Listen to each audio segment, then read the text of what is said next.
8:15 minutos, les recordamos que esta nota que vamos a hacer ahora la va a poder escuchar nuevamente en este sitio. La siguiente entrevista podés volver a escucharla en www.unbuenconsejo.com.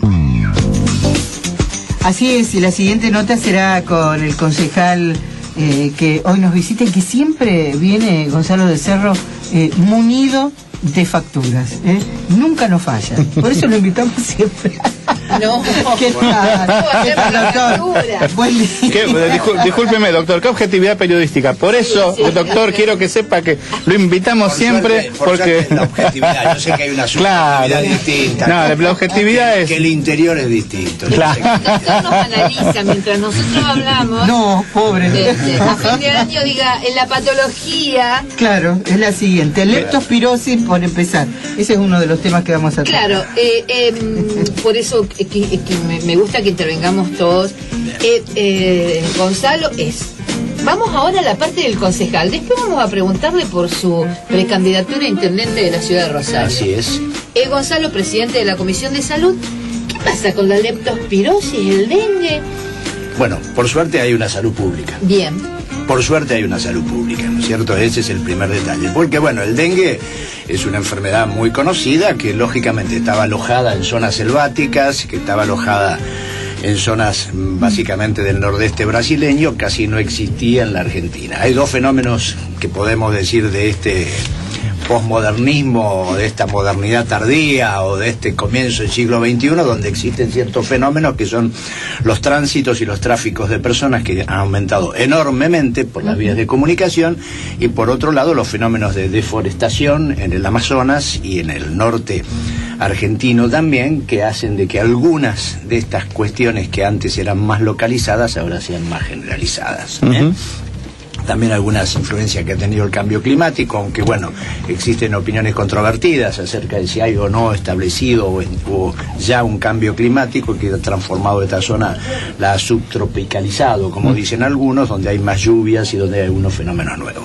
Bueno, pero por suerte hay una salud pública que tiene buenos epidemiólogos, que tiene bien, digamos, establecidas las normas, cosa que, como decíamos hace un rato, memoria. Desarmar el Ministerio de Salud Pública de la Nación en la década del 90, cuando se desguazó el Estado Nacional, implicó también que todas las provincias tuvieran que enfrentar el desarrollo de sus ministerios de salud y nuevas estrategias profesionales y destrezas que no tenía el país a nivel provincial. Por suerte, en la provincia de Santa Fe y en la ciudad de Rosario tenemos una salud pública que nos permite abordar estos temas con un riesgo mucho más bajo que en otros lugares. Claro, hubo casos, perdóname, hubo casos de la provincia, en el norte, ¿te acordás que hubo decenas de casos de dengue? Que me da la sensación, te lo pregunto a vos como experto, que tuvo buenos reflejos la provincia, ¿no? Por supuesto que tuvo buenos reflejos la provincia, porque había buenos reflejos en la ciudad de Rosario, que se extendieron a toda la provincia, ¿no? Es decir, hay una formación en salud pública bastante interesante en esta área, en los últimos 20 años, o un poco más tal vez, desde la democracia para acá, que ha habido una preocupación importante por la salud pública y por la formación de recursos humanos en salud pública, ¿no? Las direcciones de epidemiología se han trabajado y han formado epidemiólogos que están en condiciones de reemplazar las normativas que en el pasado tenía el Ministerio de Salud Pública de la Nación. Claro. Este tema del Ministerio de Salud Pública de la Nación se vio en un tema que comentamos hace poco, las discrepancias que hubo el año pasado con respecto a la gripe A, donde había 10 personas o 15 personas opinando de cuáles eran las normas a seguir. Esta dispersión de opiniones llevaba a una confusión de la población muy grande, ¿no es cierto? Y eso en parte es que se perdió la capacidad normativa que tenía el Ministerio de Salud. Convengamos también, claro, convengamos también que los medios ayudaron un poco al tema. Ayudaron muy poco. Bueno, pero si los medios algunas veces han exasperado las situaciones, han llevado a alguna situación de exasperación, pero de todas maneras, si hubiera habido un buen comunicador que sea el Ministerio de Salud Pública de la Nación, que hubiera dicho las normas son estas, señores, y en el país hubiera una confianza en el Estado como había antes, que se ha perdido también la totalmente confianza de acuerdo, en el emisor. Pero, uno no tiene un emisor calificado. Gonzalo, yo te pregunto esto porque tomo una frase que has dicho anteriormente. Si en los años 90 se desguaza el Ministerio de Salud de la Nación, la provincia se tiene que hacer cargo de la salud de sus habitantes. Hoy existe, ¿por qué hay un ministro de Salud de la Nación? ¿Para qué hay un ministro de Salud si no hay ministerio? Simplemente ¿O hay ministerio que hay una cáscara como el de Educación? Y ha quedado reducido a una cáscara, ¿no es cierto? Sí, algunos planes nacionales de vacunación. Yo creo que es un germen que no hay que... un germen, ojalá fuera un germen de un futuro ministerio más amplio, ¿no? Pero que hay que tratar de no destruirlo, aunque queden pocas cosas, quedan algunas direcciones que prestan apoyo sobre todo a provincias con menor grado de desarrollo epidemiológico y menor grado de desarrollo de la atención médica.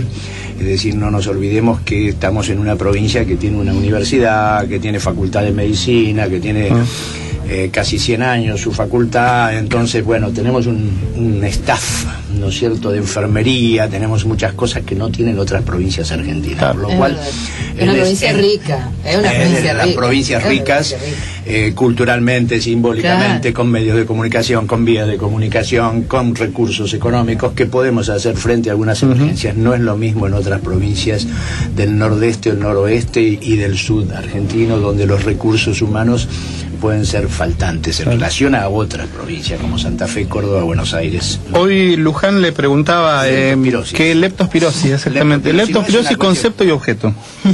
Bueno, por ahí dijeron la palabra experto. Yo no soy un experto en estos temas, pero sí soy un informado o una información calificada. La leptospirosis no es una novedad. Lo que es la novedad es la difusión que tiene. Sí, contémosle a la gente, porque por ahí la gente está habituada a escuchar o a leer leptospirosis, pero por ahí no sabe de qué se trata. La leptospirosis siempre existió, lógicamente que es una enfermedad más de áreas de subdesarrollo, donde hay mucha gente que por la precariedad de los medios existen roedores y la gente anda mucho descalza. El vector es la rata. La rata que lleva en sí al germen, ¿no es cierto?, que después va a infectar al humano. Esto era frecuente en medios pauperizados, medios pobres, donde había presencia masiva de roedores y lógicamente había mucha gente descalza y barro, que son los, digamos, el vector también son las aguas estancadas, ¿no es cierto? Y la construcción, los arrozales también, algunas veces era una enfermedad también que tenía ciertas características profesionales en los lugares donde había agua. Ahora, bueno, estas cosas se han trasladado a la ciudad también. En este caso en Rosario, por la presencia de la gran creciente del río, que lleva también en las islas a que los roedores salgan de sus cuevas y que busquen las zonas altas, claro. Las tormentas que tenemos, que son increíbles las tormentas. Ahora, ¿es para preocuparse el tema realmente o es para estar alerta? Es para aprenderlo, es para aprenderlo, es para tenerlo en cuenta, es para seguir una lucha contra los roedores que siempre tuvieron todas las ciudades, ¿no es cierto? Es para seguir una lucha por la higiene pública, porque todo el mundo esté calzado, porque todo el mundo no ande por aguas estancadas, y para que ante una fiebre común haya una consulta al médico, y para que todos los médicos tengamos en cuenta de que estamos en un momento, no podríamos decir epidémico, donde hay algunos casos que hacen que tengamos que prestar una atención privilegiada. Gonzalo, ya que estamos, y después, si querés, me lo contestás en el otro bloque, en la faceta de campaña o como concejal, como candidato o como concejal. Voy a tratar de no dividirme, porque hay muchos que se dividen, yo no me divido, yo no me divido. Voy a aprovechar para decir esto, porque no, la política tenemos que defenderla con la seriedad. Bueno, estoy analizando mi situación, por eso yo no estoy bien, tengo tantos roles durante el día, no me tengo que dividir. La salud psiquiátrica en Santa Fe, ¿tiene el mismo estado de cuidado que, digamos, la salud del cuerpo? No. Porque es muy importante la salud psiquiátrica. No tiene el mismo cuidado, no tiene el mismo cuidado en toda la Argentina, no la tiene tampoco en la ciudad de Rosario ni en la provincia de Santa Fe. Es un área que tiene un bajo nivel de desarrollo en términos relativos, en parte por la complejidad y en parte porque siguen operando fuertes prejuicios, ¿no es cierto?, sobre la salud mental. Pero de todas maneras, en las últimas décadas asistimos a una fuerte profesionalización.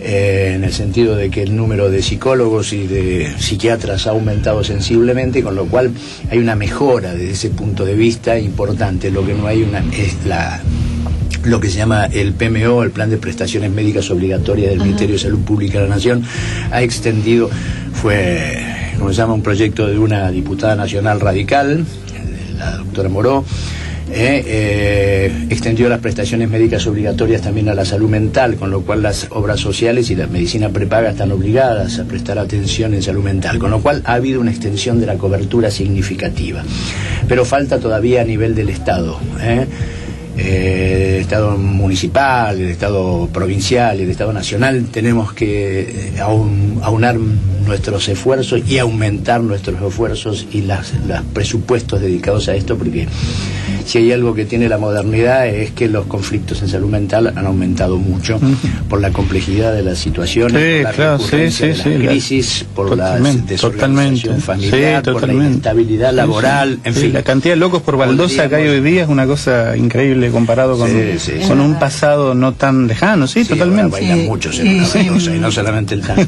Gonzalo está en la Comisión de Salud, en el Consejo Municipal, y sería interesante algún proyecto relacionado con la salud mental de los argentinos, que después de la década del 90 ha quedado mucha gente de clase media que ha quedado sin trabajo, que está tratando de reinsertarse en el mercado laboral y que ha quedado choqueada. Sí. Yo creo que eso habría que tenerlo en cuenta como para armar algo para que pudiera contenerse a esa parte social. Yo una cosa que no, yo creo que a uno por familia o al menos a un conocido, esta cuestión de durante años gente después de los 35, 40 va a buscar trabajo y le dicen que no. Vos es que termina enloqueciendo la gente. Claro que sí. Porque no encontrás trabajo, no le puedes. Hay algo que todos han escuchado, ¿no es cierto?, que es esta cuestión del ataque de pánico. Ajá. ¿Sí?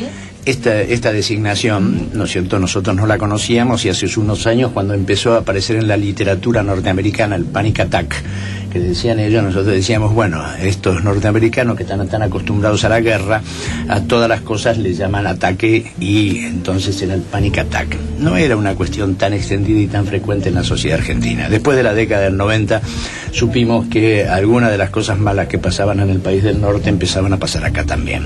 Y ahora tenemos el ataque de pánico, en parte y muy frecuentemente a raíz de este encuadre que le acaba de dar acá Luján, en el sentido de decir, bueno, gente que no encuentra caminos, que encuentra el abismo cada rato, y ante el abismo aparece el ataque de pánico. El abismo vital, ya sea laboral, familiar o de sentido de la vida, seguro, ¿no? Seguro. Pregunta un oyente, Gonzalo.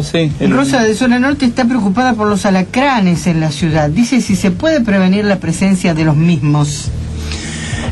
No se puede prevenir en forma pública, digamos así, con campañas públicas o extendidas, porque no tiene una característica tal, es la lucha contra los insectos. Lógicamente que uno sabe siempre que estos bichitos viven más en las cloacas y cercanas a las cloacas, por lo cual las rejillas, si se cubren las rejillas, es una forma importante de hacer alguna prevención casera, ¿no?, con respecto a estos, y la desinfección casera, que bueno. Y le gusta mucho vivir tengo entendido, en este caso no quiero invadir el terreno del doctor, pero a mí me ha pasado que he tenido que llamar a una empresa fumigadora porque había alacranes en casa, y es un bichito que le gusta mucho vivir en lugares donde hay acumulación de maderas, de escombros, etcétera. Y es un arácnido, cosa que por ahí la gente pierde de vista. En su condición de tal, hace tela como el arácnido. Y hace una tela particular que el muchacho de la fumigadora me dijo, ojo, porque esto es tela de alacrán.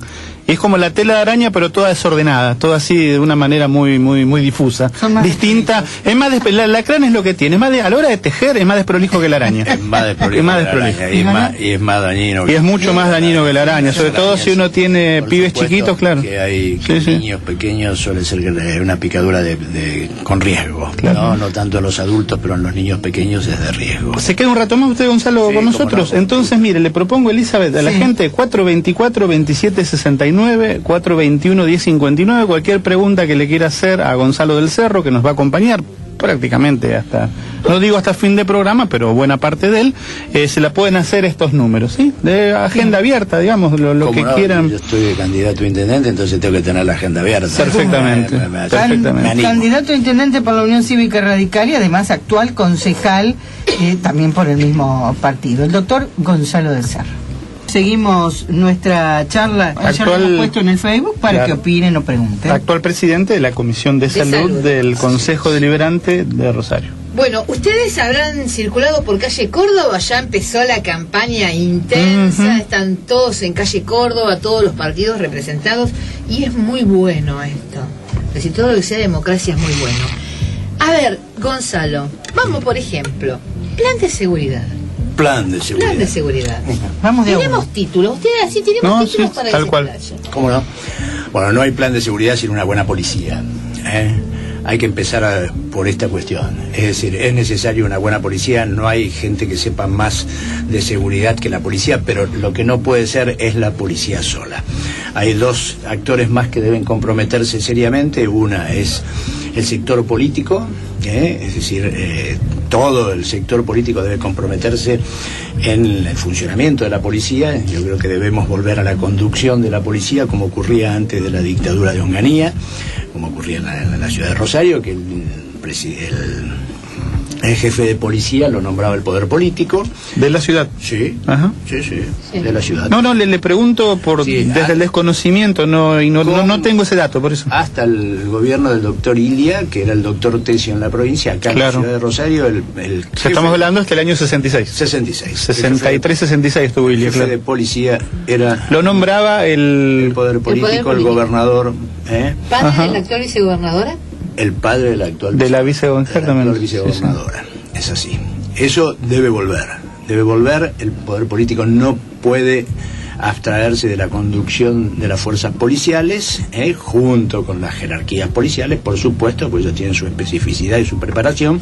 Y por otro lado, es necesario un mayor compromiso de la ciudad, de los ciudadanos, a través de instituciones como son los consejos de seguridad barriales o distritales, como pensamos en la ciudad de Rosario, donde la participación de la población, que también necesita una formación especial para que el público entienda la complejidad del problema, porque no hay que hacerse idea de que esto es un problema sencillo, ¿no? Que simplemente con algunas palabras de estímulo y con algunas palabritas lindas que digamos en la política en los momentos de campaña vamos a resolver el problema de la seguridad, claro, sino que necesita un compromiso de algunas décadas para ayudar a la transparencia de los fenómenos y para ayudar a la resolución de los fenómenos. Y no nos debemos olvidar de que hablar de el problema de la seguridad significa también hablar de las cárceles, significa hablar de las comisarías, significa hablar de la justicia, significa hablar de la rehabilitación de los delincuentes. Es decir, pero en primera instancia lo que tenemos que tener seguridad todos es de que la policía debemos jerarquizarla. Yo creo que se están haciendo esfuerzos en la provincia por esto y creo que estamos en un buen camino, que necesitamos expertos, que el sentido común no es suficiente para resolver este problema, que la voluntad no es suficiente, que el entusiasmo no es suficiente, porque yo creo que todas esas cuestiones llevan a declaraciones grandilocuentes y a forjar falsas expectativas o a aumentar el temor. ¿Usted encuentra una relación directamente proporcional, de todas maneras, entre inseguridad y desempleo? Bueno, en la Argentina hay dos etapas. Hasta el año 88, 89, el problema de la palabra inseguridad casi no existía. Existía la palabra delito. Entonces los delitos se veían como una cuestión histórica. El robo había existido en todo momento. Sí, hay una tasa más o menos invariable que puede fluctuar, pero más o menos. A partir de la hiperinflación y de la gran crisis social que eso representa y del establecimiento de la pobreza, aparece una relación entre pobreza y delito, entre conflicto social y delito, y ahí aparece a manejarse en la sociedad argentina el término inseguridad. Es decir, hay un quiebre cuando la Argentina empieza sus aspectos más críticos, claro, de su crisis social, que es después del 89. Ahí ya empiezan a cambiar los lenguajes y aparecen los cambios también en los medios de comunicación. de ser la última página del diario La Capital, no, claro, pasa adelante, o pasa hasta el frente. Mediáticamente también pasa otra cosa, de ser claro. un pequeño espacio en los diarios pasa a ser claro. una figura importante. También, Gonzalo, tiene que ver esto con la ausencia de la política de los 90. Al no haber actividad prácticamente... La represión y el silencio de la gente, y la falta de encuestas y la falta de comunicación, tampoco no sabíamos si ese fenómeno ya existía o no existía. Después, con la democracia empieza a estar la libertad para hablar y uno empieza a medir algunos fenómenos. Entonces puede medir lo que son las encuestas de victimización que se empiezan a establecer en ese momento, porque hasta ese momento las únicas encuestas eran las que llevaba la policía y el Poder Judicial. Te voy a contar una pequeña el crimen oculto, lo que se llama el crimen secreto, es decir, lo no declarado, la que la gente no declara, no existía. Recién con las encuestas de victimización aparece ese fenómeno a transparentarse a lo público. Un datito, que después le voy a dar los datos a los chicos para que si quieren hacer una nota. Hay un abogado, el doctor Escarsi, que tiene un caso de un muchacho que, bueno, fue condenado por un acto X. Tiene que ir a dormir, tiene que ir a estar sentado en la comisaría 8 horas por día. Yo no lo entiendo, perdón, yo no lo entiendo. Es decir, hoy si hiciste un delito tenés que ir preso, si te ir 8 horas a la comisaría, sentarse y quedarse ahí con la policía, y a las 8 horas te vas. Me encanta, bueno, si quieres... Un delito leve será, ¿no? Sí, por supuesto que cambió. Hay dos tendencias en el mundo: el punitivismo, lo que creen que hay que matar a todo el mundo, que tenemos que volver al medioevo y tenemos que volver a la tortura, y dan declaraciones grandilocuentes que uno no sabe a dónde van a terminar esas declaraciones y qué espíritu van a exaltar, y hay otros extremos que pueden decir que, bueno, que no entienden de que hay algunas medidas que no son medidas, digamos, punitivas en el sentido tradicional de la palabra, pero que son, bueno, darle a un tipo que cometió un delito una oportunidad. Es decir, señor, usted cometió un delito, sí, va a ir preso tanto tiempo y fuera de ese tiempo tendrá libertad condicional, o tendrá que desarrollar tareas comunitarias, o tendrá que presentarse ante un oficial de seguridad todos los días y tener una relación con la sociedad, que es a través de ese oficial de seguridad, en la cual usted demuestre que está trabajando, entonces usted dé fe de que está cumpliendo con una chance que le otorga a la sociedad, que es una libertad condicional. Pero eso tiene que ver, perdóname, Lujano, eso tiene que ver con lo que comentabas al principio. Para eso tiene que haber cárceles adecuadas a la rehabilitación, pensando en que, bueno, si un tipo se mandó una macana, que todavía luego de cumplir su pena sea útil a la sociedad, calificado, exactamente. Hoy las cárceles son depósitos sociales, digamos, convengamos. Sí, depósitos, no sé si sociales. Sí. Depósitos, yo la verdad que... humildemente me animo a pensar que sociales, en el sentido que ahí va a parar hoy por hoy, bueno, el excedente de la sociedad, a eso me refiero. Sí, desgraciadamente. Desde luego que esto es descriptivo, no peyorativo. Sí, pero por eso te preguntaba al principio si veían una correlación entre desocupación y delincuencia, porque bueno, la gente excluida del mercado laboral... Hay una correlación, que no quiere decir que todos los pobres sean ladrones. No, desde luego que no, desde luego que no. Desde luego que no. Hay una correlación. Además, si todos los pobres fueran ladrones, realmente no podríamos salir a la calle. No podríamos salir a la calle. Claro. Porque si hay algo que sigue aumentando en el país son las líneas de pobreza, a pesar de que hace 8 años que estamos en crecimiento económico permanente, la desigualdad sigue establecida en los mismos parámetros que en el 2001-2003, y en algunos estudios indican que sigue aumentando. Gonzalo, hablabas yo te hago esta pregunta. ¿Vos tenés idea? Y esto no quiere decir que estoy en contra de los empleados municipales, ¿Cuántos empleados tiene la municipalidad de Rosario entre contratados, pasante, planta permanente? Varios miles, más de 15.000, es decir, pero bueno, esta que es una cifra que parece exagerada depende de una concepción de la política, no depende simplemente. Si hacemos una política privatista y una política de obras públicas, podríamos tener a lo mejor 7, 8.000 empleados. Si hacemos una política que se dedique a la salud pública, que se dedique a la promoción social, que se dedique a la ayuda social, que contengamos, que tratemos de a nuestros desocupados darle un sostén de salud, darle un sostén de la promoción social a los hijos de los desocupados, que creemos institutos crecer para que los niños puedan tener una alimentación y puedan ir a la escuela y puedan tener, entonces necesitamos una estructura municipal con muchos agentes, porque todas estas cosas no son simplemente enunciadas, son gente que necesitan docentes, que necesitan asistencia social, que necesitan enfermería, que necesitan mucho personal, y eso es un gran gasto que se ha hecho el Frente Progresista en estos últimos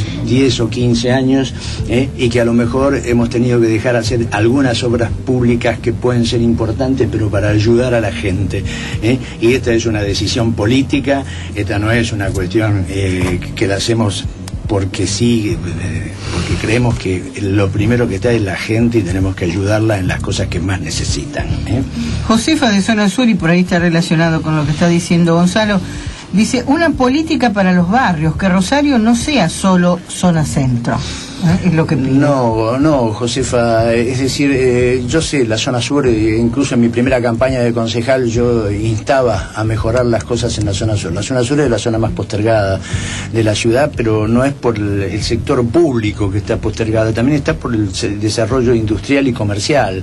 Desgraciadamente no ha sido, parejo el desarrollo en las zonas urbanas, ¿no es cierto? Y en este momento tal vez la zona más desprotegida sea en la zona oeste y sudoeste de la ciudad.